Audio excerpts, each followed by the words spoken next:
Morning Vietnam, desde Buenos Aires y para todo el mundo damos inicio a una nueva emisión del Noticiero número 61. ¿Y quién está ahí del otro lado? Vamos a saludarles y darles la bienvenida a una nueva jornada de viernes. Imagino que es un viernes un poquito más remolón que de costumbre, debido a este feriado, merecido día de descanso para un montón de trabajadores y trabajadoras en nuestro país. Así que para este fin de extra large, un fin de XX, vamos a decirle triple XL, así tiene otras connotaciones también, ustedes las pondrán según sus gustos y pareceres. Así que de esta forma damos inicio a una nueva emisión del Noticiero. Mi nombre es Diego González y vamos a tener 2 horas de un montonazo de información y contenidos para darle la bienvenida a este fin de semana triple XL. Triple XL, extra large. Así que vamos a saludar. Del otro lado tenemos en la operación técnica a Victoria Duclos Cibuet con las manos mágicas. También en la producción general a Nahuel Isela. Y parte del team que tenemos en el noticiero está integrado por Pablo Velázquez, como bien dije, por Vicky. Tendremos a Alejandro Nava también, a Patricio Olivera Abdala hoy no lo vamos a tener, pero también es parte del staff habitual. A Nahuel Isela, como dije antes, a Carmen Fernández, vuelve también en otro formato, siempre variando. Tenemos a José Tripodero, dicen las malas lenguas, hoy José en vivo acá dentro del estudio y entrevistas como siempre, como cada viernes, para contarles un poquito las novedades y las últimas noticias de Argentina y del mundo. Nosotros ya mismo ya lo tenemos conectado y en línea a el primero de nuestros columnistas, el habitué, ¿sí? El justiciero social con policiales. Pablo Velázquez, le damos la bienvenida. Buen día. ¿Cómo va todo? ¿Cómo va ese viernes? ¿Cómo va, Diego? ¿Cómo va todo el equipo de Noticiero? Bien, bien, acá bastante tranquilo por ahora, pero con algunos pendientes que levantar todavía el fin de semana, así que por eso estamos en esta versión al menos, pero ya la semana que viene vamos a estar ahí en el estudio de nuevo. Pendientes que levantar. Sí. Mirá vos. Bueno, Pablito, ¿cómo anduvo esta semana? ¿Qué novedades tenemos? Siempre alguna mala, alguna buena también, ¿eh? No hay que tampoco estigmatizarte porque algunas buenas también nos das. Bueno, con los policiales vamos a ir al final. Lo que vamos a comenzar es a hablar un poco y vamos a combinar un poco 2 noticias, algo que sucedió la semana pasada y algo que se termina de completar tal vez de alguna forma con una noticia de esta semana. Lo que sucedió en estos días es que la Procuraduría de Crímenes contra la Humanidad difundió una actualización de estadísticas relacionadas a las causas de juicios y crímenes de lesa humanidad que se desarrollan en el país desde su reapertura, recordemos, en el año 2006. En materia de juicios de lesa humanidad venimos de días bastante movidos, no por buenos motivos. Vamos a recordar y recapitular, esta es la otra noticia, y es que se dieron a conocer a fines de la semana pasada 3 resoluciones de la Sala 2 de la Cámara de Casación Penal, integrada por los jueces Carlos Maíquez, Guillermo Jacobucci y Ángela Ledesma, quienes decidieron en todos los casos y de forma unánime la concesión de prisión domiciliaria a 3 represores condenados por crímenes de lesa humanidad. Sí. 2 de esas resoluciones beneficiaron a un militar retirado, Mario Campo, y al ex jefe de contrainteligencia del batallón 601 durante la dictadura cívico-militar, Luis Ángel Firpo, de 90 años, que en el pasado debieron revocarle también una prisión domiciliaria tras corroborar que la había violado. Así que se ve que ahora tiene una segunda chance gracias a la justicia. Ahora, en base a la resolución de casación, el Tribunal Oral Federal número 4 de San Martín, que fue quien nos condenó, tiene que hacer efectivo el beneficio. En el caso de Echecolás, que es el tercer beneficiado por ese fallo, no va a acceder a la modalidad domiciliaria en función, de las múltiples condenas que ya acumula por prisión perpetua, en las cuales hasta el momento no recibió el mismo beneficio de prisión domiciliaria. No obstante, los argumentos utilizados por los jueces de la Sala 2, como la avanzada edad del genocida, o los problemas de salud que últimamente registró, generan una preocupación bastante palpable y bastante real, ya que podrían ser replicados para el resto de sus condenas. Exactamente. Y no solo por el caso de Echecolás también, sino porque esto, por supuesto, es una puerta que se puede abrir o que se abre de alguna forma para otros represores y genocidas, de los cuales vamos a hacer un repaso ahora. Volviendo a lo que mencionábamos, estas 3 resoluciones son las que generaron en pocos días respuestas de distintos espacios, entre ellos la Secretaría de Derechos Humanos de la Nación, cuyo titular se reunió este martes con el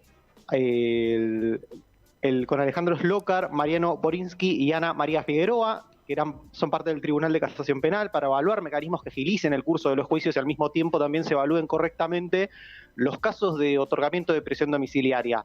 Y volviendo al informe de la Procuraduría, en el contexto general es de franco retroceso en materia de justicia. Esta es la mala noticia, al menos en este sentido, Sí. que mientras en el año 2015 había 439 personas, repasamos los números de nuevo si hace falta, pero mientras en el año 2015 había 439 personas condenadas por delitos de lesa humanidad con arresto domiciliario y 603 en cárceles federales, para lo que llevamos del año 2002 solamente quedan 118 en unidades penales y aumentó a 565 el número de beneficiados con la reclusión domiciliaria. El mismo deterioro muestran las estadísticas que comparan a las personas investigadas en causas por delitos de lesa humanidad que se encuentran detenidas o libres, ya que mientras en el año 2015 había 1.070 personas detenidas y 791 en libertad, hoy esa relación también se invierte, porque son 750 las personas detenidas y aumentó casi el doble, 1.492 las personas investigadas por delitos de lesa humanidad que están en libertad. Por otra parte, Diego, actualmente se están llevando adelante 20 juicios orales y públicos en todo el país que representan el 3% del total de las causas de lesa humanidad. Otros 64 expedientes se encuentran con elevación a juicio.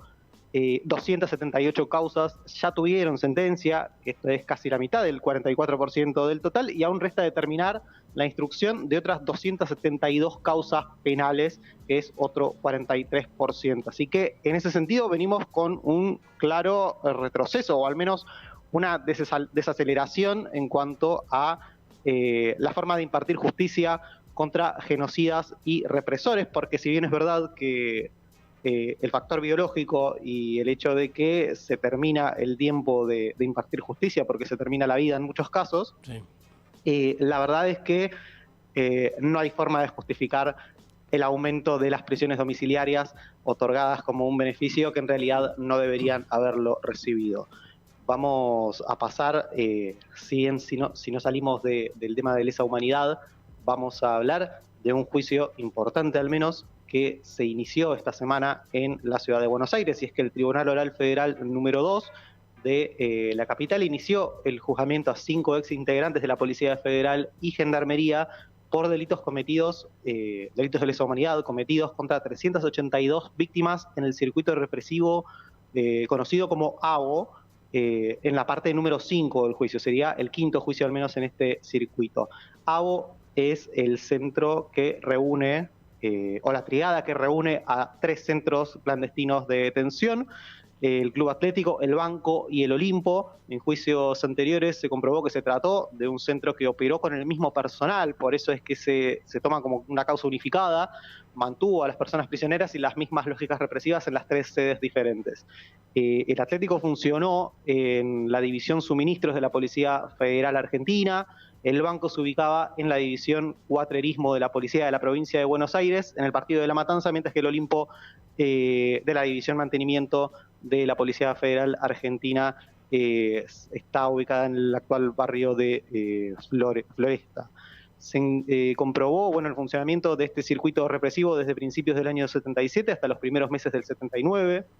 En esos juicios fueron condenados integrantes del Ejército, del Batallón 601 de Inteligencia, del cual hicimos mención anteriormente, y de la Policía Federal Argentina, Servicio Penitenciario Federal y Gendarmería Nacional. Los imputados en esta causa son Carlos Infantino, ex integrante de la Policía Federal, los ex gendarmes Sergio Nazario, Miguel Pablo Lugo y Miguel Víctor Pepe. El quinto acusado es un partícipe necesario, Hugo Medina, sindicado justamente porque por su responsabilidad se pueden justificar todas las atrocidades y las violaciones a los derechos humanos que cometieron en estos centros clandestinos de detención. Había un sexto imputado, el subcomisario José Ahmed, que fue favorecido por la biología y la lentitud de la justicia, así que murió impune. Las audiencias de este caso se van a poder seguir y se van a desarrollar todos los días miércoles a partir de las 9 de la mañana.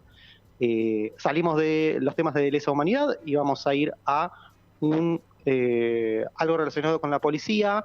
La verdad que datos de allanamientos o de procedimientos similares que se realizan todos los días, por semana o por mes, la verdad que es un dato que es bastante difícil de conseguir.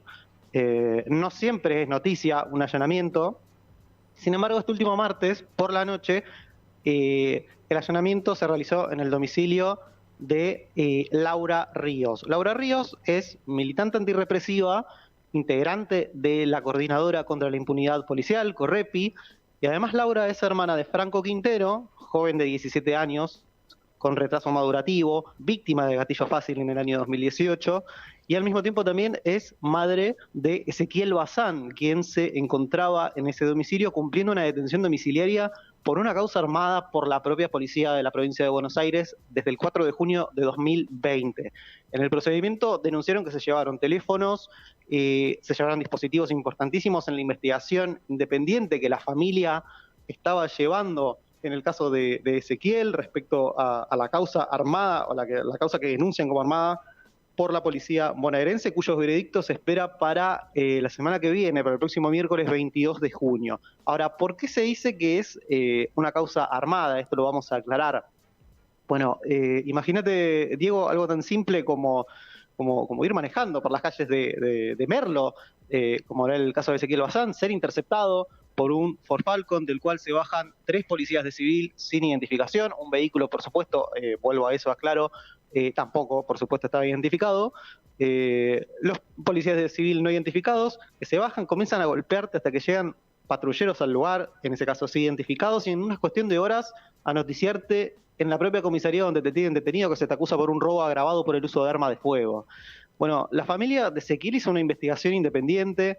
Quedó demostrado que Ezequiel no estaba cerca del sitio señalado por las actas policiales como el lugar del presunto robo, vamos a darlo por cierto, eso, pero no está, en ningún momento estuvo cerca del sitio señalado.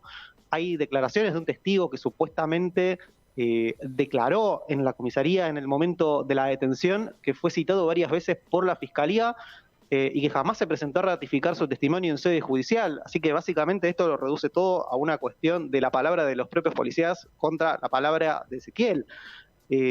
Bueno, no sé qué opinión te merece, Diego, con esto ya estamos concluyendo, pero la verdad es que esta cuestión es preocupante, no solo es preocupante por el hecho de que estas cuestiones sucedan, porque efectivamente estas cuestiones suceden, no es la primera y muy posiblemente no sea la última vez que haya una causa armada, pero lo sencillo que es construir tal vez o inventar un culpable para ocultar la ineficacia, la inacción, no sé qué te parece a vos. Sí, todo eso y mucho más. Y además agregaría, digamos, vamos a ponerle como que es cierto todo desde el lado de la policía y ante la falta de pruebas hay una situación de ejercicio del poder, es decir, hay que creerle sí o sí a la fuerza policial más allá de las dudas, lo cual rompe con la primera de las premisas como ciudadanos y ciudadanas, que es todos somos inocentes hasta que se demuestre lo contrario. Tal cual, bueno, por eso la gravedad tal vez de este procedimiento, porque se realizó de forma ilegal, este allanamiento se realizó de forma ilegal y también porque, bueno, no parece ser algo que no sea al voleo, algo que sin ningún tipo de intencionalidad. Estamos a horas de conocer el fallo en el cual se va a saber cuál es el destino de Ezequiel Bazán y se va a saber también cuál es el lugar, o de alguna forma ya se sabe, pero se va a saber al menos qué lugar le da el tribunal a la investigación propia de la familia y qué valor se le da también a las versiones policiales en esta cuestión, Diego. Sí, Pablo, y hay algo también que si nos ponemos en lo más macro, por así decirlo, es que ante una noticia así, medio que no te sorprende demasiado, lo cual nos lleva a pensar en una gravedad institucional, la verdad que más que preocupante. No, tal cual, una gravedad institucional y también una sensación de indefensión, porque si no fuese suficiente la situación de Ezequiel Bazán, estamos hablando de una persona que milita en una organización antirrepresiva, desde la cual se denuncia también este tipo de violencias, de abusos, y por supuesto sin dejar, por supuesto, de lado que se trata de la familia de una víctima directa del gatillo fácil. Bien, Pablo, no sé si te queda algo en el tintero. Por ahora, por esta semana al menos, estamos completos. Vamos a darle seguimiento a estas situaciones y la semana que viene vamos a darle continuidad. Buenísimo. Pablo, una pregunta. En esta mañana imagino que un poco más descansado que las semanas habituales. ¿Comenzaste el inicio del día de la jornada con un café o con un mate? Con un mate. Muy bien. Y la pregunta entonces, esto no está armado, pero obviamente uno ya sabe qué decir, con la yerba Estele, ¿no? Por supuesto que sí, por supuesto que sí. No dejé de tomarla desde que la traje. ¿Viste qué buena que es? Día. Es tremenda, es bárbara, es bárbara. Es una manera diferente. Ah, bueno, mirá la experiencia. Bueno, no, hablando en serio, más allá de que, bueno, obviamente uno tiene la publicidad de la marca, pero fuera de broma, cuando no la conocíamos y llegó la yerba y la probamos, es un anime que nos encanta a todos y obviamente por eso hacemos la mención con mucho más corazón que el que corresponde. Por supuesto, tal cual. Tuve realmente una experiencia. Estoy acostumbrado a mates bastante rústicos por lo general y la verdad que esto fue un salto de calidad bastante importante. Muy bien, tomamos cada cosa tomamos. Tal cual. Bueno, Pablo, nos volveremos a encontrar entonces la próxima semana. Nos vemos en Cuerpo Presente el próximo viernes. Un saludo a toda la audiencia. Muy bien. Y a todo el equipo. Muy bien, muchísimas gracias. Fue la palabra de Pablo Velázquez, nuestro justiciero social con policiales y las últimas novedades en lo que refiere a crímenes de lesa humanidad, corrupción, negligencia y causas armadas, entre otras cosas, de las fuerzas de seguridad que, no nos olvidemos, están para protegernos. Nosotros ahora vamos a tener unos minutitos, dejamos que acomode las piezas y le vamos a dar lugar a Vicky Duclos y Boet inmediatamente.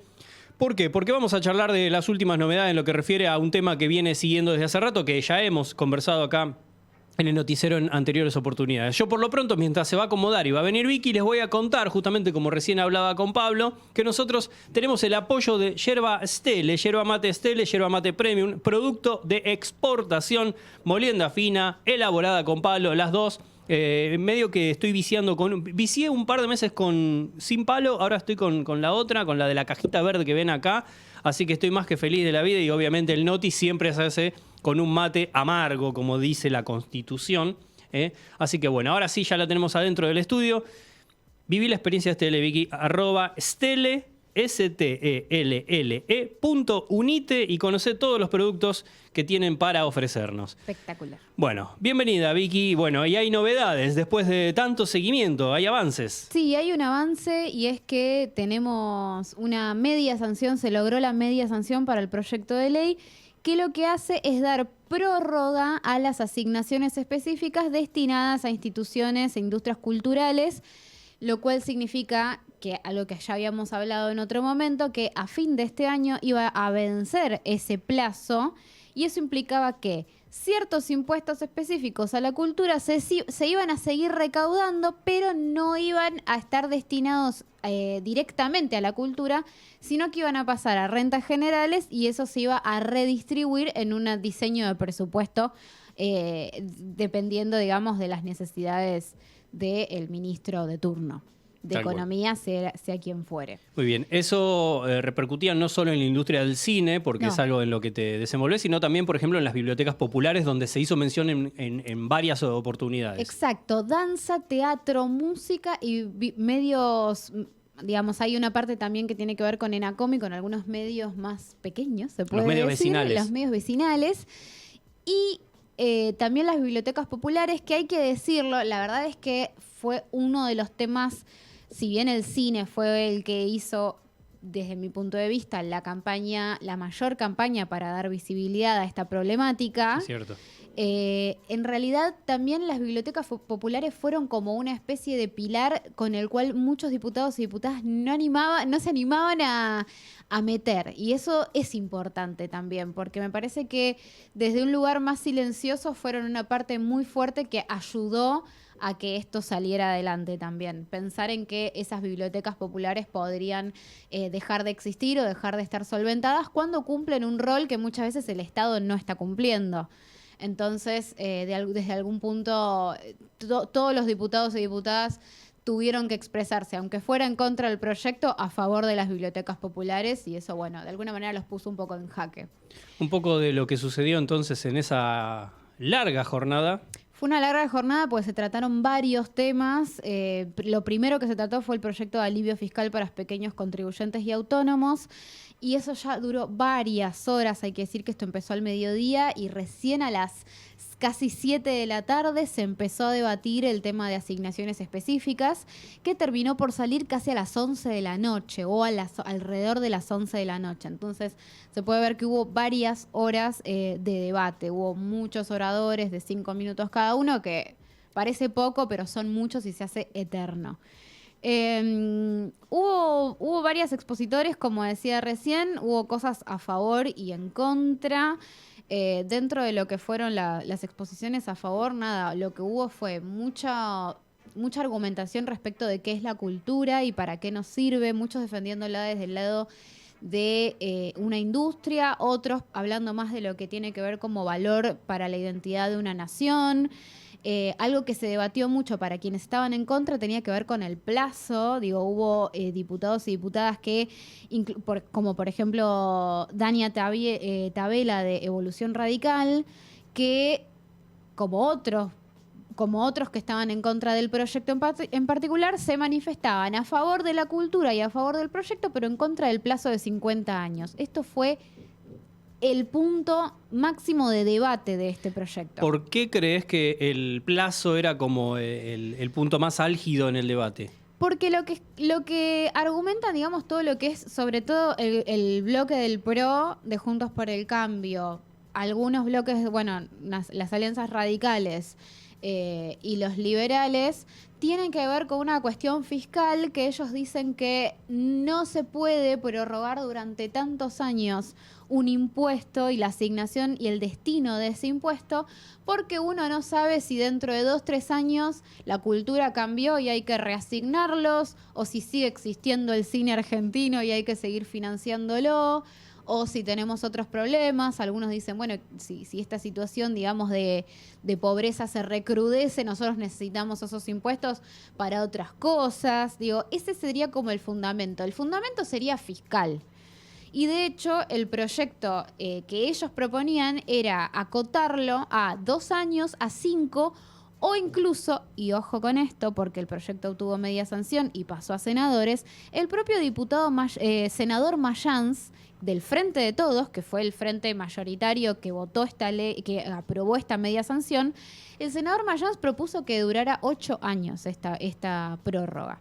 Entonces, ojo, porque el tema del plazo es importante. Digamos, es lo más probable es que este proyecto avance, pero el punto es durante cuánto tiempo, porque eso también implica que depende del gobierno de turno o depende cómo esté constituido el Congreso, esto se pueda volver a caer o no en corto plazo.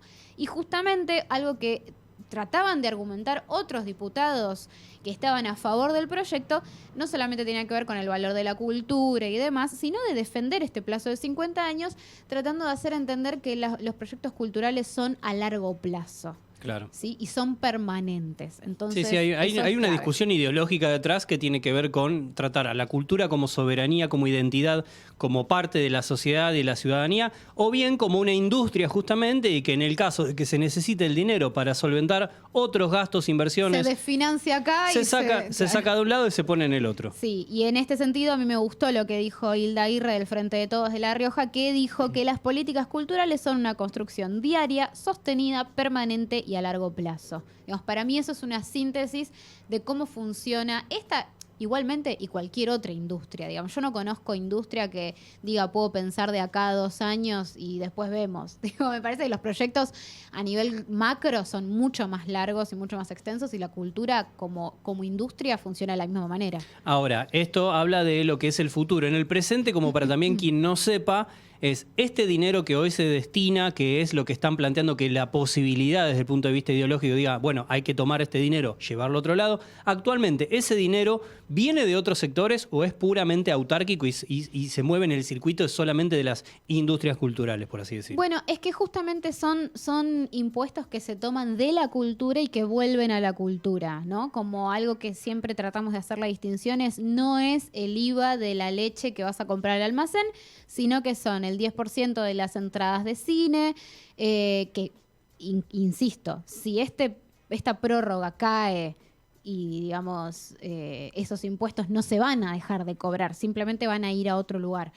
Que son el 10% de las entradas de cine y unos impuestos que paga Enacom en particular. Después hay otros que medio que caducaron, que tiene que ver con la venta de DVDs y videos. Sí, DVD, algo que ya no existe, claro. Entonces es como, bueno, eso es ínfimo. Entonces, bueno, básicamente se nutre de esas cositas. Exacto. Se financia a sí mismo, sería como para que quede clarísimo. Claro, sí, se financia dentro de lo que genera, ¿no? Como genera como industria y dentro de lo que genera y recauda, vuelve para que haya más producción. Entre, bueno, quizás otros impuestos que tengan que ver con cosas específicas. El resultado fue de 132 votos a favor, compuestos por el Frente de Todos, el Interbloque Federal, Provincias Unidas y la izquierda. Esto ya se había visto en comisiones, que ya habían expresado que iban a votar de esta manera, por lo cual se podía esperar que fuera favorable esta media sanción. 5 votos en contra de legisladores libertarios, de los cuales algunos estuvieron ausentes, hay que decirlo, y 92 abstenciones de la mayoría de integrantes de Juntos por el Cambio. Es un número enorme de abstenciones que hubo, para mí 92 es un montón, que bueno, me parece que un poco tiene que ver con esto, de decir, no me animo a darle un voto negativo a la cultura, porque en el título es bastante fuerte, y de hecho fue lo que todos los diputados del PRO de Juntos por el Cambio trataron de dejar claro, es nosotros defendemos la cultura, pero... Entonces, desde ese lugar me parece que les convino mucho más presentar una abstención que un voto negativo. Igualmente, bueno, el proyecto después pudo, digamos, prosperar, y ahora lo que tenemos que esperar es qué pasa en senadores. Primero, ¿cuándo se va a tratar? Hay que recordar que tenemos una fecha de vencimiento, digo, estamos en el mes 6, ya casi terminando el mes 6, y esto en diciembre caduca, entonces tiene que resolverlo antes, esperemos que sea pronto. Bien. Bueno, ¿alguna conclusión, algo para mencionar, alguna cita, algún textual? No, bueno, hubo cosas, a mí me parece que hay cosas que son complicadas, ¿no? Que tiene que ver con cómo miran algunos diputados la cultura. Digo, hubo un momento que para mí fue muy clave y fue muy al comienzo del debate, que tiene que ver con Hernán Lombardi expresando que son justamente defensores de la promoción de la cultura, y algo que para mí muy acertadamente después rebate Gisela Marciota, que tiene que ver con que ellos fueron el gobierno que rebajó el Ministerio de Cultura a Secretaría, ¿no? Entonces, digo, me parece que esas cosas fueron claves, y después me parece que al margen de lo que tiene que ver con lo cultural en específico y con este proyecto, me parece que mirar estas sesiones es como un ejercicio ciudadano que a mí me encanta, porque uno puede ver, digamos, cómo se desenvuelven nuestros representantes, cómo hablan y qué argumentos ponen sobre la mesa. Y desde ese lugar también me parece que inclusive quienes estaban a favor de este proyecto, tanto como quienes estaban en contra, mantuvieron como un nivel de debate que desde mi punto de vista fue como muy pobre, que faltaron como muchos argumentos.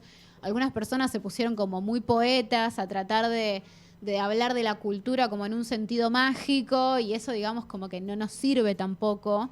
Y me parece que desde ese lugar también está bueno como ejercicio. Sí, y agrego también que incluso más allá de lo discursivo tenés que ver qué es lo que se vota. Es lo que alguna vez en una entrevista tuvimos acá en el Noti, de alguien de representante de partido de izquierda, y le pregunté, pero al final terminan votando Exacto. a favor de la derecha. Entonces, desde lo discursivo puede ser muy mágico, como bien Claro. mencionás, pero hay que ver qué se vota, justamente. Sí, y bueno, sí. me parece que más allá de cualquier postura ideológica, es decir, si vos como gobierno hiciste tal cosa, bueno, después no vengas a decir que apoyar la cultura, porque vos fuiste gobierno, tuviste la posibilidad de apoyar realmente la cultura y convertiste de ministerio a una secretaría, con lo que reduce Exacto. eso el presupuesto anual. Y después tenés casos como, por ejemplo, Carolina Píparo, que, digamos, a las 9 horas de debate ya estaba quejándose de la cantidad de horas que llevaban debatiendo y que llevaban tratando este tipo de proyectos, y ella fue la que votó en contra. Fue una de las pocas que se votó en contra de este proyecto de prórroga, y además que votó en contra del alivio fiscal. Entonces, digo, también eso hay que tener en cuenta, como que están ocupando una banca durante 9 horas en donde se están hablando de cosas que van a marcar el destino nuestro, y después, de repente, no solamente no exponen, no son oradores, es decir, no argumentan su voto, sino que dan un voto negativo. Entonces, también esas cosas hay que observar, y también observar para mí, algo que también es de un gran ejercicio ciudadano, es observar cómo los diputados y las diputadas, muchos tienen que ser todo el tiempo retados en su rol porque no terminan de comprender cómo funciona su propio trabajo. Y desconocen su propia labor. Pienso en Martín Tetaz, que antes de que se votara en general, el proyecto vos tenés el debate en general, se vota en general y luego un debate en particular en donde los diputados pueden proponer reformas a distintos artículos, el diputado presentante las acepta o las rechaza y se vota en particular. Y Martín Tetaz, antes de la votación en general, estaba exigiendo en esos términos que le dijera a Pablo Carro si iba a aceptar su modificación, porque si no, no iba a acompañar el proyecto en general, y Massa no sabía ya más cómo explicarle que él tenía que votar en general y después proponer su modificación en particular, que dicho sea de paso, el Pablo Carro no aceptó ningún tipo de modificación y el proyecto salió igual, digamos, aumentaron un poco los votos en contra a 60 y pico, y bueno, nada, prosperó igual.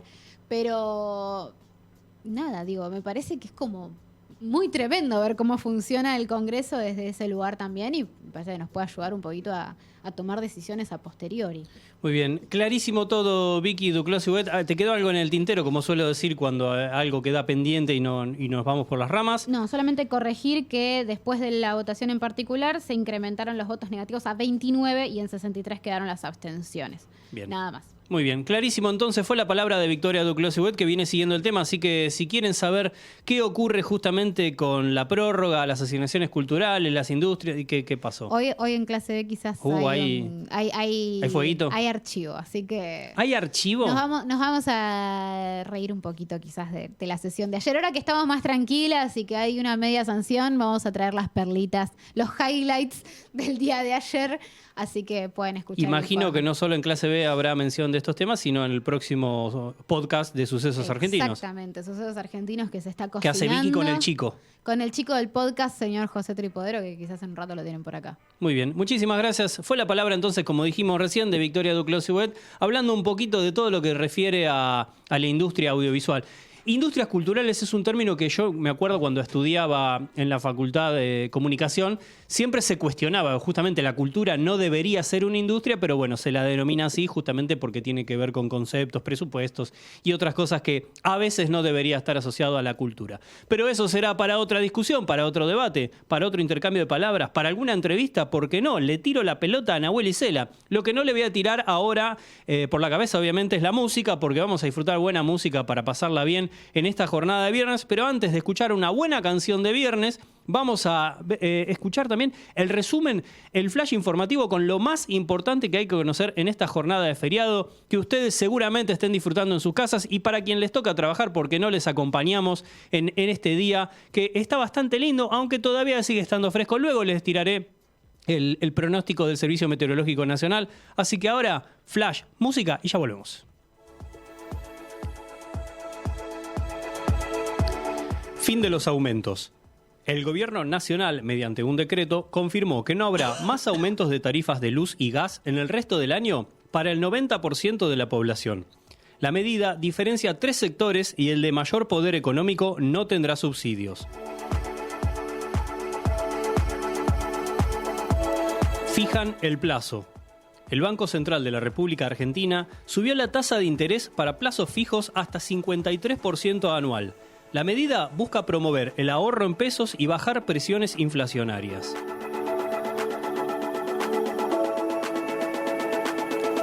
Golpe a la información. El gobierno británico confirmó la extradición este sábado de Julian Assange a los Estados Unidos. El creador de Wikileaks puede enfrentar una pena de hasta 175 años de prisión.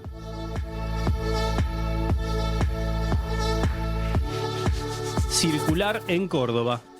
La capital provincial fue sede esta semana de la segunda edición de la Cumbre Mundial de la Economía Circular. Reciclaje, medio ambiente y cambio climático fueron los ejes principales.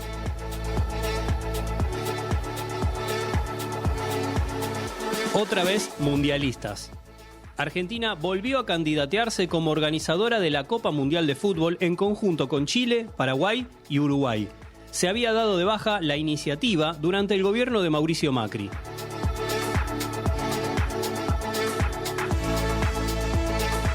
3 en la 3. Estudiantes de La Plata, Newell's Old Boys y Platense son los líderes de la Liga Profesional de Fútbol al término de la tercera fecha. Boca goleó, River e Independiente perdieron y Racing se reencontró con su mejor nivel.